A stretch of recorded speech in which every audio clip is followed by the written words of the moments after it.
Ici, au centre hospitalier universitaire de Libreville, les larmes d'une mère en colère et en plein désarroi. Sa fille vient à peine de rendre l'âme au service des urgences.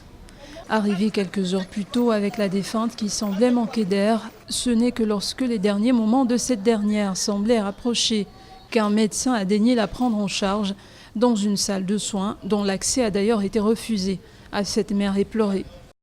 Ils ne reçoivent pas les malades bien. Les malades souffrent. Ce matin-là, on me dit qu'on doit transfuser mon enfant. Je viens à cause de 45 000 francs. Son père est fonctionnaire d'État.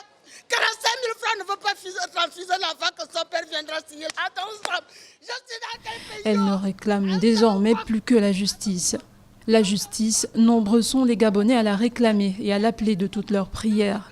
Justice, oui, mais surtout conscience professionnelle pour des personnels soumis au serment d'Hippocrate, ou plutôt d'hypocrite, selon ces patients et leurs familles qui, au fil des années, sont devenus des victimes.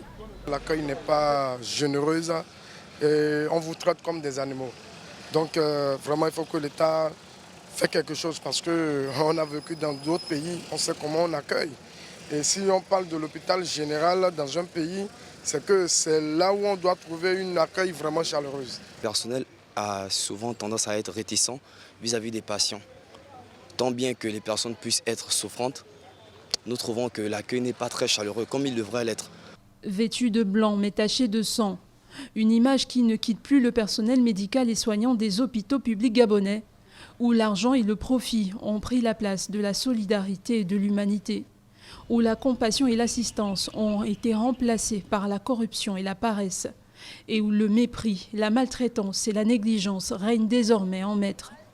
Au Gabon, depuis plusieurs années, certains médecins qualifiés de charlatans par certains patients font des diagnostics androïdes à l'issue de consultations souvent portables à la main, où ils oublient du matériel médical dans le ventre après opération. À côté des défauts humains, les fautes de matériel, de médicaments ou d'infrastructures. Le Gabon a mal, car tout son système de santé est atteint d'une maladie curable, certes, mais dangereuse quand même. La task force sur la santé demandée par le chef de l'État visait à résorber tous ces maux.